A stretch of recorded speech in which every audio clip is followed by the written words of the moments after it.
this going. Okay. Well, if you don't have any questions, I think we'll begin. We'll begin now. Okay. Sorry.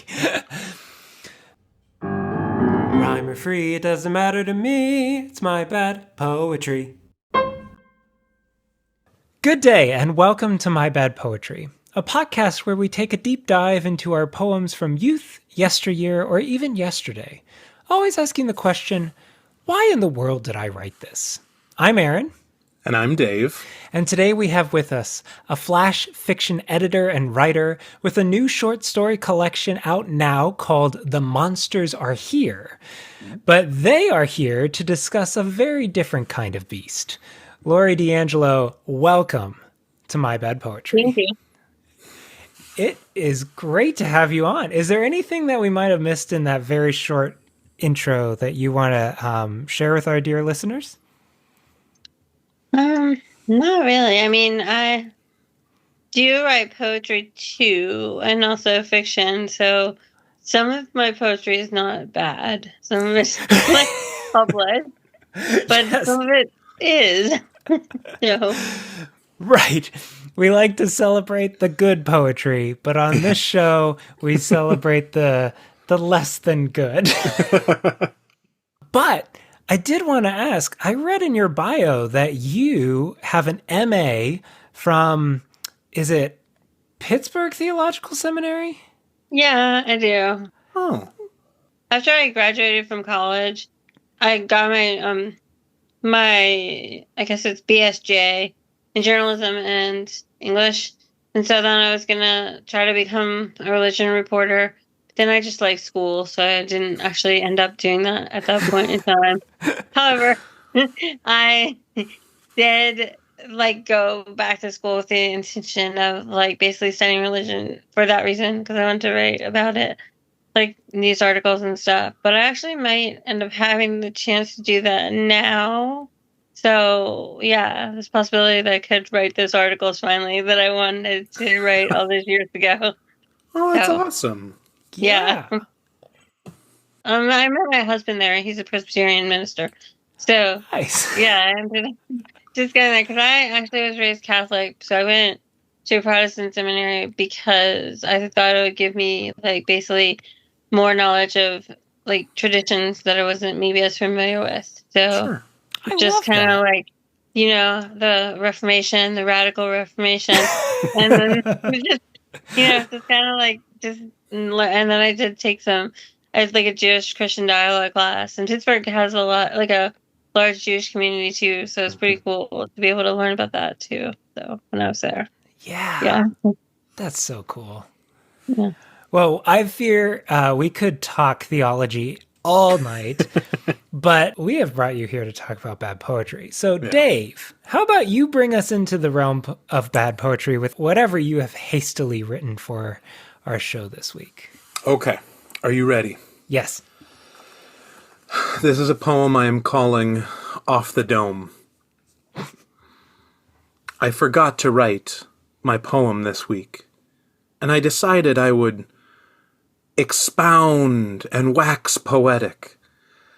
But it turns out I'm just an idiot.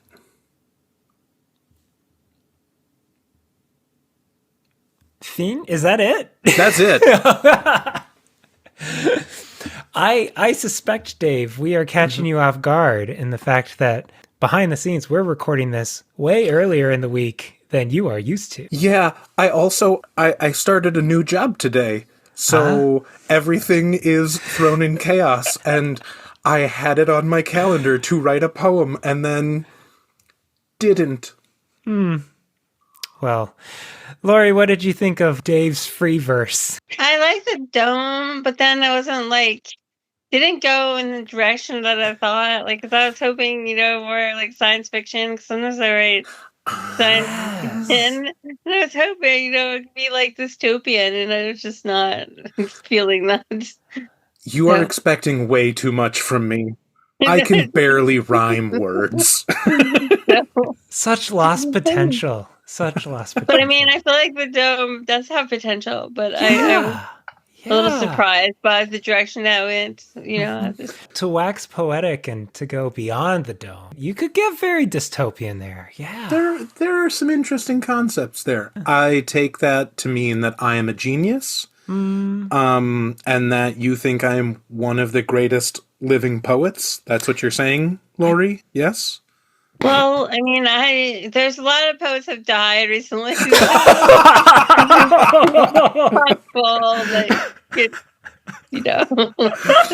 the nicest thing you could have said there. Well, Lori, you have brought to us many that are not off the dome, and we are grateful for that. So how about you share for us a couple of these? I think you've brought up for us 3 here. Is there one that you would like to start off with?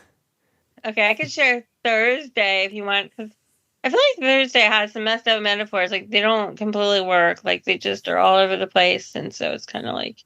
That sounds perfect. Yeah, let's start with Thursday. All right.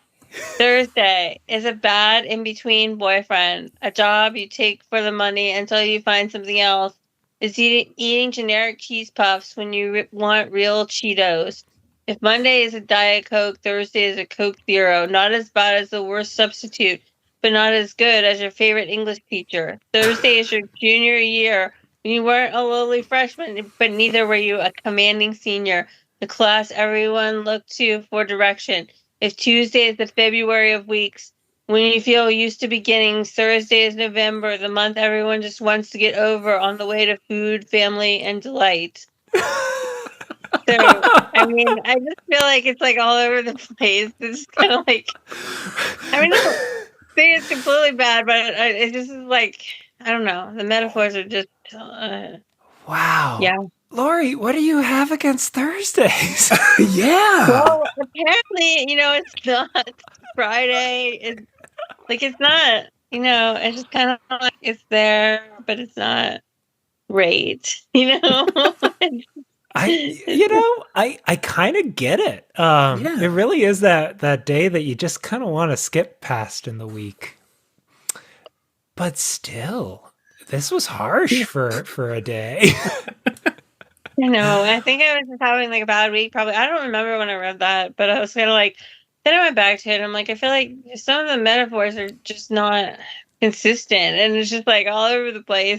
And it's actually, I think it's like 5-line stanzas too. It's actually, yeah. So I was like, I don't know, I mean, because I think like when I had submitted to One Letter Journal and they like tried to tell you which poem they liked, they picked that one. I'm like, what were the other 2 poems that they thought that was the best one? Because like it was a journal I had like submitted to for a long time, and I think it's actually going to be shutting down. And I was sad because they always told me to send more work. I'm like, well, I guess I can't send more work now that they're not going to be publishing anymore. But for like years and years and years, I submitted, and then now I'm just going to have to move on and submit somewhere else.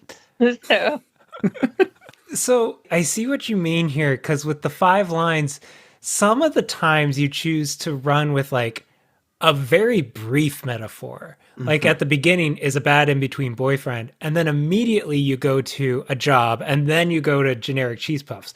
But then 2 stanzas later, you spend the entire stanza talking about junior year versus freshman year versus senior. Yeah. So really, it is kind of jumping all over the place. Yeah, it really is. And then I was like submitting that for a while, and I'm like, yeah, this isn't very good. So I'm probably need to, I don't know, rethink that, or maybe just write about a different day of the week. I don't know. I love the concept though. I think it's so fun. And I have to say, like, the Diet Coke versus Coke Zero hit me on a visceral level where it's like, yeah, I apparently have preferences, and they're not strong preferences, but yeah, Thursday's just a Coke Zero.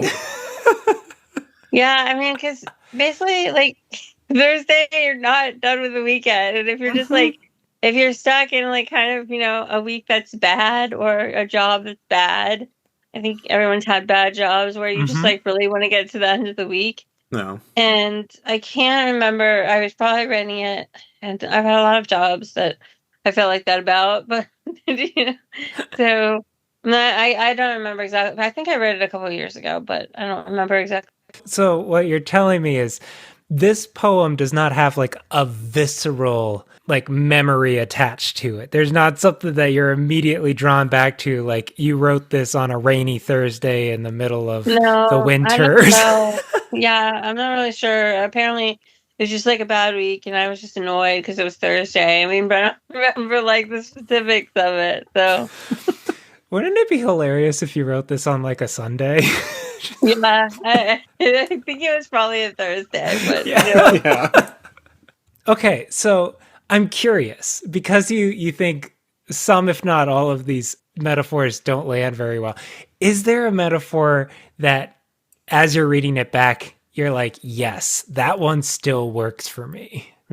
well, probably honestly, like the Diet Coke Zero might be the best metaphor of the poem because that at least is like specific, and that's kind of sad because like think about your favorite English teacher is just like and the Cheetos is just like what like just I don't know like there's just some bad metaphors I feel like and also just not consistent and then when you go on about like junior year because junior year is not really that bad compared to Thursday if you think about it junior year is pretty Yeah. good. Yeah, I would say sophomore is the worst, but Yeah, I mean, and then I also compared it to November, which is kind of funny. which is November. what we're recording Yeah, in now here. Yeah. I don't think that people hate November as much as I apparently hated Thursday when I wrote this poem because, like, a lot of people like Thanksgiving and some people it's their favorite holiday. Not mine particularly, but I think actually like November has more to recommend. Out, a lot of people do the novel writing challenge That's in true. November That's or true. just other things that happen. So I think just some of the metaphors are just like completely don't work. And Just Thanksgiving falls on a Thursday. So true. Ah. so you just Yeah, kind of that is remind true. folks it has that one benefit.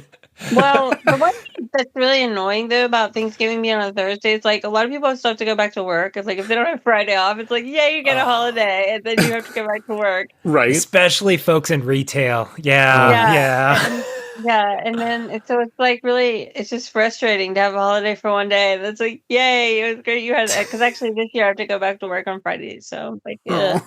Oh. I like this poem because I think there are a lot of poems or a lot of writings that deal with like really intense emotions.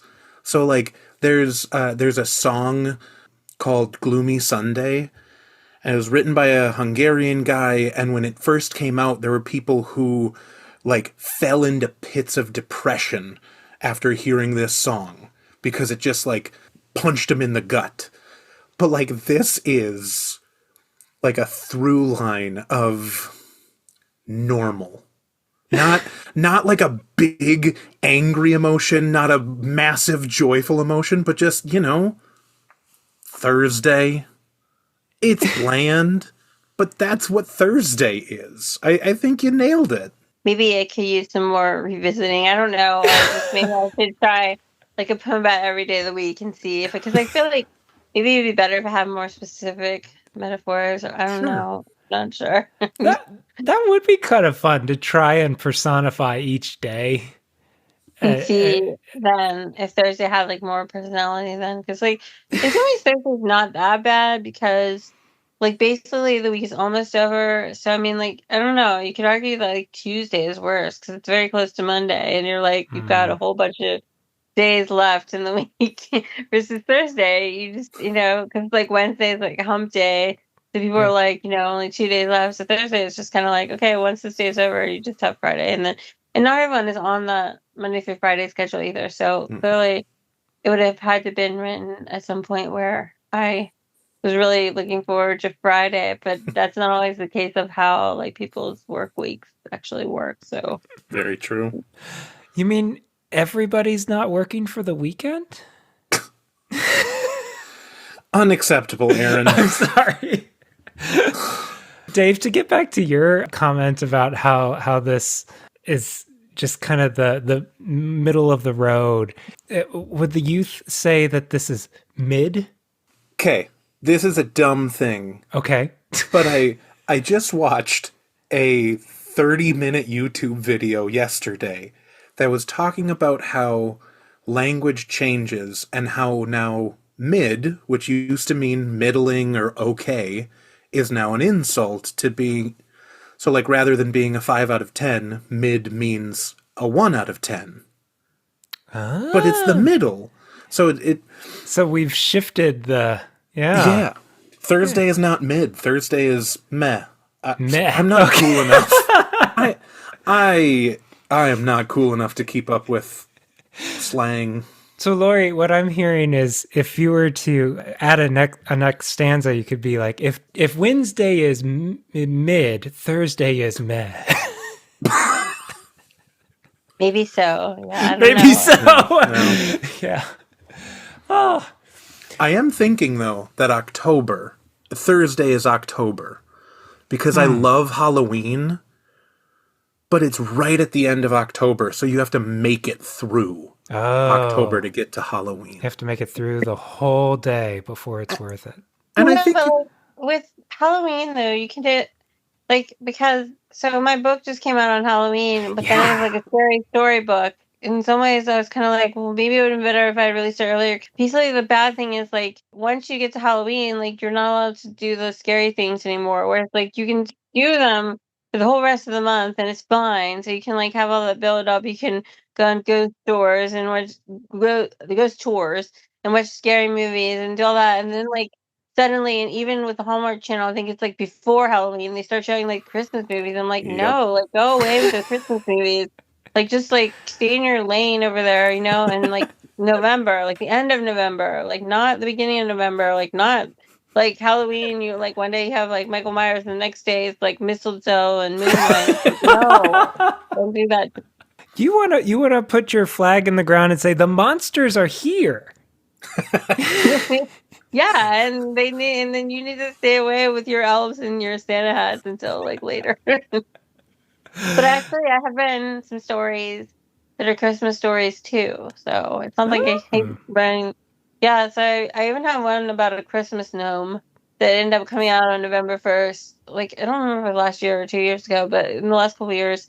And it came out like right after Halloween. So, like, when it was published in an online journal. So, yeah, that was fun to write about a Christmas gnome. He smoked, and it was just a fun story, He just, like, he was just like walking around smoking, granting wishes. So it was enjoyable. So. nice.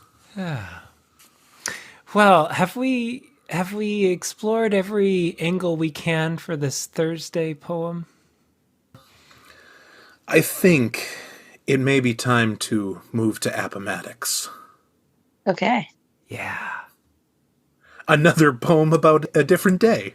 I've seen that, yeah. Well, yeah, I've written a whole bunch of poems about Sunday. Like, I think I've actually published one was called like Sunday morning, and another one was called like Sunday afternoon. And I think like a lot of it is just like Sunday is really boring sometimes. Like Thursday, it's just like because you're like, okay, we have this day off, but then it's not completely off because you've got other stuff you need to do, and then you have to go back to work the next day. So, Appomattox, a quiet Sunday. We lie on couches and chairs. My son watches TV cartoons. My husband and I logged in to laptops for work and play. This morning, a rare time, and we head off. We got in the car, drove windy roads to a National Historical Site. The site itself was interesting, the town disappointing, but maybe they never got over being the place of surrender. So that's what matters. And I feel like it's just like, it doesn't have enough specific images or something. Like, it's just basically like this one day we drove to Appomattox and I was like, wow, this town isn't very exciting. But it doesn't really say much other than that, It feels and more... it tries to like be profound, and I don't think it really is. To be honest, it does feel more like a journal entry. Like, oh, on this day we went to see a historical site, and that's that. Or kind of like, I was trying to make it be profound, but it doesn't have like very much information about like the specifics. And now it was like so long ago that I don't really remember them. So if I wanted to write about that, I'd have to like go back, and it's a couple hours away from here, so I don't know if it would be worth it just for that because like I guess I thought that the town would be like more exciting. Maybe it's gotten better in the last couple of years. And no offense if anyone's like from there, like just I could understand because my family would go to a lot of historical sites for our family vacations. That was like a go-to for us. We'd go camping and we'd go to like a fort or something like that. And oftentimes those towns would be kind of with like cute little like gift shops and like ice cream parlors and that kind of stuff, maybe a home bakery. So I could see expecting that in every historical site, and maybe Appomattox just let you down. yeah, I don't know. Maybe it's gotten like more exciting since I visited. So it was a while ago, and like my older son is 15 now, and I think he was like young when we went there. So it was like a while ago that we went there, and I was always trying to like, well, I mean, I was trying to make that poem be something exciting, and it's just like it's also I don't know, trying to write about the Civil War too is like kind of hard because it's just difficult because there's so much mythology and a lot of it is kind of well, some of it at least is kind of cliche. I like the idea of maybe turning this into like a Civil War letter to home kind of thing. Like you can imagine it being read by Ken Burns over some soft fiddle and just doing like a "My dearest Elizabeth, the town is so boring. I wish we could have stayed on the couch." As a slow picture pans Yeah. Across a sepia picture, yeah. It would need like more specifics. Like if I wanted to write the poem, I think I would need to go back there and like just talk about like more of the specific things, and maybe they would be like honestly, like I don't remember if there was a bookstore. Maybe they would have a bookstore now. I'll have to like Google it. If the other thing is, I don't think like it was super close to like any major other towns, although I could be remembering wrong because it's been. But I think that we went there when we lived in Roanoke, Virginia, and we now live in Central Virginia, and it was a couple hours drive, and I think it would still be, but I would have to. I don't know. Maybe like Appomattox has upped its game since I last. Just do a street view rather than drive all the way. Do a street view of the main stretch. See if they've put in a bookstore or something. I think Gettysburg would be hard to write a poem about too, though, because it's like I don't know if you want to necessarily go to the Civil War or if, like that. Like I think it might almost be better to write it about something else and just happens to be in the town and like maybe allude to it instead of going for the fiddles. Sure, that's true. That's better if you were to write about like a lollipop or a balloon or something, and it could be like more subtle because I feel like it's not very subtle. It's just not working. No. There is something about this poem. You mentioned your husband's a pastor, right? Mm-hmm. So the line that hit me, because both Dave and I are pastors, the line that hit me was, "This morning, a rare time we all had off." And I just think of how rare it is to have a weekend to do whatever. And so when you get to the ending where it's like the town's disappointing, I can kind of feel that like this is a rarity. And we have now wasted our journey on a dud of a town. So I sympathize from the pastoral perspective of it, where it's like Sundays are precious when you have them off. Yeah. Well, I mean, because like I talked about the days of the week, and normally my husband does not have off on Sundays, so he did have off that day, but I don't like. And then we decided to drive there, and I think we ended up just sitting there like afterwards. And I also don't know if the chronology works because. It's like after the beginning is like afterwards, we're just sitting around after we get back from Appomattox. So perhaps there is a hope for redemption of that poem, but I don't know. The way you talked about how the chronology just is kind of flip-flopped. I wonder if this poem would work better if you start with "A quiet Sunday, this morning, a rare time," and then you, after being a place of surrender, you have a break, and then it's We lie on couches and chairs. My son watches TV. It's kind of like a reflection of like you surrendering to this day. I don't know. I mean, that is a possibility. It may work better than the current version of it. So It's just a question of just like driving back to Appomattox is like, do you really want to return to this poem? Yeah. there's a lot of other like because I live in Virginia, so there's a lot of like Civil War sites like everywhere. So maybe I should just go to a different one and see like one that's closer and see if I can get a different idea for a poem. Or Right. instead of driving back to Appomattox, I mean, you should just surrender the poem and I don't know. There you go. There you Surrender the poem. I'm looking at this last one here, and it's reminding me of the witches. Would that be called a monologue? It's three of them speaking. Yeah, and in Macbeth. I don't. Well, I mean, I don't know, but because they do say "toil and trouble," and so it's kind of an allusion to Macbeth. Yeah. But I also have a lot of other allusions to Macbeth. Like I read a horror story that was just all about Macbeth, because Macbeth is like definitely my favorite tragedy because it's got like the supernatural elements. It's kind of fun, even though it's like alarming. It's just But it's like fascinating. yeah, and I mean, there's so many things that allude to Macbeth, like just because you have Ray Bradbury, something like this way comes. That's an allusion Yeah. to Macbeth, and I mean, that is the poem title here is an allusion to Macbeth, but it's just a poem about just a really another crappy day. I love that these are all day poems. This is great. This one is not just today because it's about. I guess I could read it. So yeah, let's hear it. Toil and trouble. The rain patters down. I think about how 2 years ago I drove 2 hours each way to a job that didn't pay that well anyway and wasn't worth the money to begin with.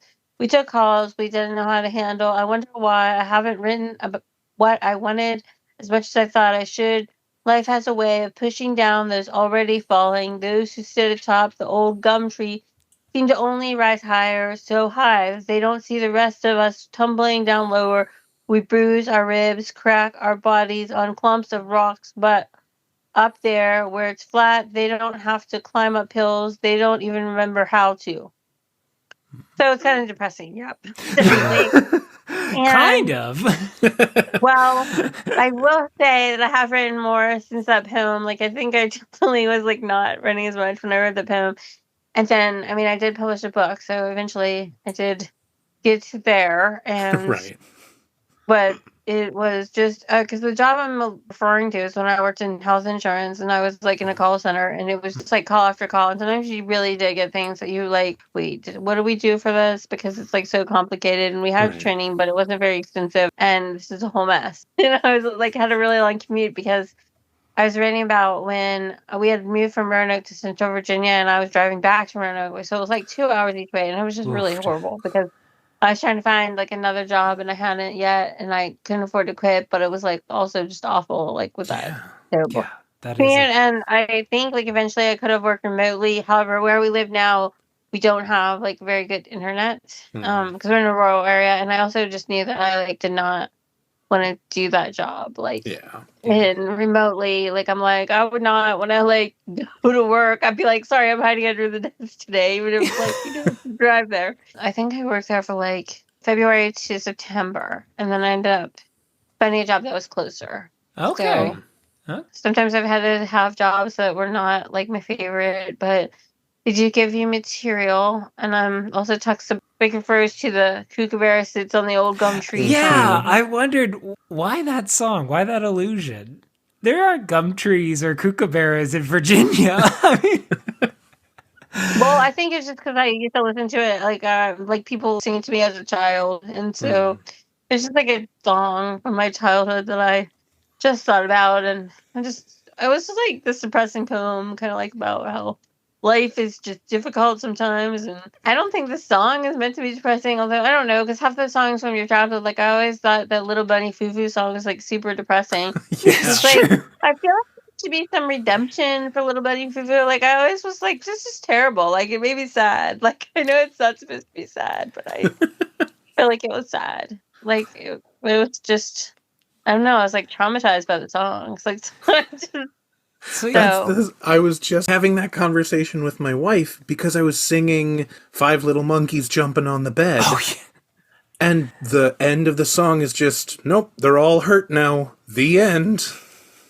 well, There's at least so they're many. not dead and they're not turned into a field mouse. Like, Yeah, that's true. Or a goon or whatever it is. Yeah. Little Bunny Fufu was just rough. I was like, that just seems terrible. Like, No. I don't know why. Like, some of the So- songs, you know. So you have this allusion to those who sit atop, and so that kind of brings you to that kookaburra and the gum tree. But you don't actually say the kookaburra. But are you envisioning them like laughing or like eating all the gumdrops? And it's like, save some for me. They're just so high that basically, like in the poem, they're just so high that they don't like remember what it's like to have to actually come down from the gum tree and be in No. the worker, you know, just kind of like they're just like up their little gum tree paradise. I don't know exactly what a gum tree is, to be honest. So, I don't know. It's probably like a Willy Wonka type feel, except I don't know. Willy Wonka's kind of dark too. Also, That's but true. That kind of works though. Then That you does got kinda work. you got the darkness of the children's stories. You got the darkness of Willy Wonka. You got the darkness and fear of life. Yeah. Yeah, I mean, it just starts with rain, and then the whole poem is like depressing. So I don't know. I just don't know if it's like too literal or if it's just like too depressing, or you know, it's just sometimes when you're just writing about like stressful experiences, if you don't like, you know, make them into something else, then they don't always work. So I'm not sure. Because I think I have gotten the comment before with some of my poems that they do so like a diary entry, and it's just like, well, you know, poetry is a means of expression, and Yeah. I think some like diary entry style poems can work really well. But I could see where some of these where like you haven't fully workshopped them or you just kind of left them on the shelf. It feels not quite there. And I get what you're saying with these three that you've brought to us. It is really funny that you brought one where it's like complaining about a day, and then one is complaining about like the long drive that wasn't worth it. And then this last one is a day with a really long drive and work that wasn't worth it. I mean, like, yeah, Thursday talked about the job you take for the money. So it's like you were running with the same imagery a couple different places here. yeah. And I think maybe it's not specific enough. Like it doesn't have enough. I don't know, like description of the rain or the road or something. I don't know. It just may need to not be in that poem or to be in a different poem or like just have more description or something. Well, but you know, sometimes that's what the poem needs to be. Like it's not going to speak to me because it was written for you by you. And you just needed to get it off your chest so you can move to the next thing. I don't think that's bad. Yeah, I mean, sometimes it is good to like deal with your frustrations, but it may not be published anywhere for good reasons. For good reason. Yeah. I love poetry for that purpose. Just to be able to get the raw emotions on a page and construct it in a way where it's like, yeah, I feel like I have a handle of this. And whether or not it translates beyond that moment, it's done its purpose. Makes sense. I am curious, looking at these three that you've brought, you talk about like your work with metaphors and how you like the supernatural and your flash fictions and your short stories. And when you're writing poetry, you've worked with different even with the three you've shared. We had a stanza'd poem, one that was kind of, I mean, there's a lot of enjambments, but most of them are by sentences. And then this one feels more like you're crafting it down the page in one column. Is there a style of poetry that you like to experiment with, or that you find yourself working with more often? I don't know. I mean, I feel like poems, like I kind of just like feel my way through the poem more, and it's very like intuitive. And sometimes like people will be like, "Wow, this is really good," and I'm like, I don't even know what I did. Like, like it'll get published by a good journal. Like I have no clue. Like I just some of my poems have actually been published in some good journals, like North Dakota Quarterly and like the Mm-hmm. Somerset Review, and like so I feel like because I took poetry in undergrad because when I was in journalism, I double majored in English creative writing, but I like the classes like didn't work, so I could apply in fiction to like the fiction writing program. So I had to apply in poetry because I couldn't get into the fiction class in time to apply. So I ended up Oh no. like studying poetry for that reason. And then, but I like also apparently wrote it in high school because my high school teacher like saved it for like 20 years, and he actually passed away, but he still apparently had some of my poems that I wrote. So apparently they were memorable in some way. But like I think they were about like conjugating Latin backwards or something because I was at Catholic school, so I don't remember exactly, and I did not keep copies of those poems. But I did take tests on like meter, and I could not like cure it, and I could not pass the test. I'm like, I really don't know, but I think that like eventually you kind of like internalize it, sort of. Like I can only like scan a poem if I know kind of like okay, it's a blank verse or it's Robert Frost or like I really I'm like terrible at that whole syllabic thing, but sometimes I feel like you kind of do it like internally, or because I think some people are like better at it, being able to do it, and other people just kind of like bubble their way through it and somehow come up with Wait, poems. are you saying that there are people who try and do poetry, say, I don't know, off the dome, and it completely fails entirely? Like someone that we know on this call whose name may or may not be Dave? Like people are really intentional, but I think it can be more intuitive and still sometimes work because I feel like sometimes like the poem just kind of like figures out the form that it needs to be. Whereas I think that some poets are more intentional, be like, I'm gonna be writing a stanza today, or like if you're writing like some of the really formal types of poetry, I don't think you accidentally write them. You know, I mean, it's like This is a limerick. I accidentally stumbled into a sonnet.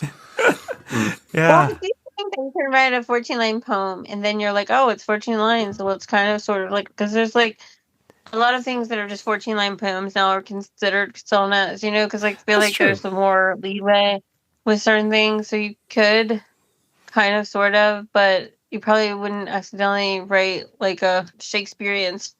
Yeah. I mean, or stumble onto a haiku. Just like, Yeah. I am curious. You just dropped "The Monsters Are Here," correct? That's the title of your work? yeah, it just came out like in on Halloween.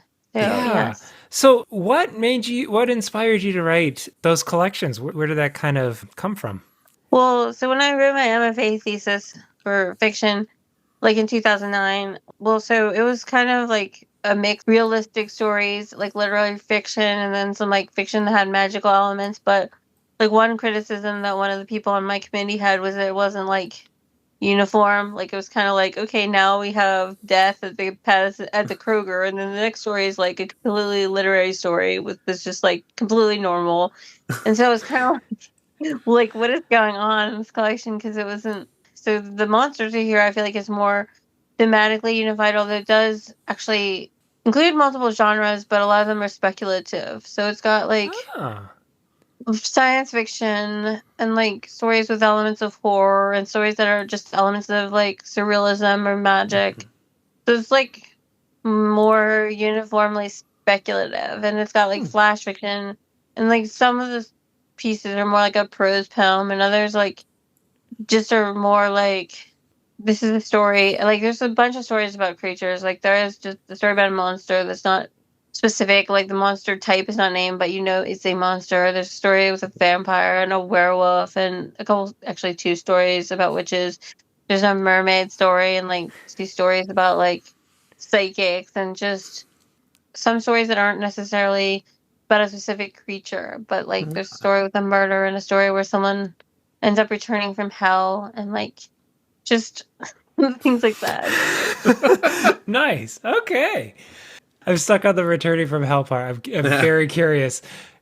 You've Like I feel like in some ways they draw on like theological elements. Like the stories Sure. deal with things like racism and addiction and like how we treat people in some ways, how we are like fall into treating people badly if they're like bit outside the norms. But I felt like it was more interesting to deal with it, like using creatures and monsters and like supernatural elements. It made it more interesting to explore instead of like the Lifetime special. Like here's a lecture about this, and that is going to be very boring and like hit you over the head with some lesson about something. I wanted to like be able to just explore. Like also like the vampire stories, like what if an accountant were to become a vampire and then like how would she return to her normal life is her accounting job, you know? Would that be how would that go after that? So Okay, so I'm going to ask if Thursday was a monster. Okay. What monster would it be? that's a tough question. There's a ghoul story, but I feel like the ghoul is kind of more exciting. I mean, maybe it would be the girl in the mirror story because that one's kind of like depressing. Like it's not, or the plastic surgery gone wrong story. You know, that one wasn't very fun Okay. either. So it's possible it could be one of those stories, but like those aren't the most fun and exciting. Like I definitely think Thursday doesn't get to be a vampire. That's more of a Saturday. That feels right. That feels right. Yeah. If the monster had like a big budget movie, it Not can't a be Thursday. Yeah. No. That one, yeah, or like the story about there's like the story, it's kind of like a prose poem called Belonging, and it's kind of basically about like working a bad job, and then maybe that one, you know, it's just like alludes to like English settlers, and that one is kind of like just alludes to like history, like the lost colony.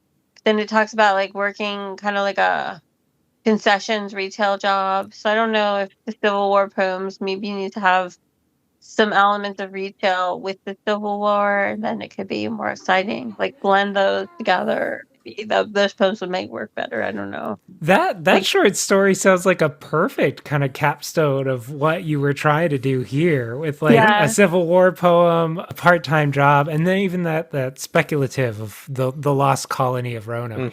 Yeah. yeah. Oh Lord, this has been a lot of fun. We need to wrap this up.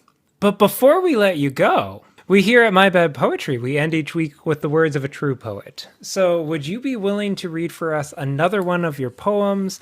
And feel free, you could do even a snippet of a short story too, if you would like. Well, I can do a poem. Like I have a couple poems that I feel like work better about like specific things and like the weather. Like this one hasn't been published yet, but I think it's one of the better ones. I feel like it works and it's got like the weather, and so it's called Barriers. Okay. Still but the wind, and I hear chirping, watch the chimes dance. I feel lucky to sit on the sprawling curve around porch on this 70-degree winter afternoon, which makes me think the groundhog is a liar. My husband's dog barking overshadows these subtle sounds. Sometimes it's good to listen even if I can't discern one bird song from another. Before I heard the tragic thud a startled sky creature crashing into deceptive window, then its end. We aren't innocent. Why do we build walls and make them look so much like doors? That is a good line to end on. Yeah. So that was about like we were at work and like this bird like just like dove into this window and was like so traumatizing. And so then I ended up just thinking about that when I was like sitting on the porch, like on a different day, and it wasn't like the same day, but just like sitting outside and looking outside, and it's like nice, but then like thinking about how like nature, like bad things happen, and part of it is like humans and their interaction with nature, and so I like kind of combine this. So I feel like that works better than some of the other poems where I'm trying to talk about like thing that happened. Like, because it's about a thing that happened that I observed, but I feel like I was able to, like, just get it to work better in that poem. So I like, Yeah. that's probably one of my favorite ones of the ones I've written in the last couple of years. And that one, for some reason, hasn't yet been published, but I think eventually it will be, because usually when I'm like, okay, I like this poem, I feel like it's working. Eventually, it can find a home. So I It will think it find a will. home. Yeah. Yeah. It definitely will. This has been My Bad Poetry. Now go write some of your own bad poetry. Yeah. Nailed it.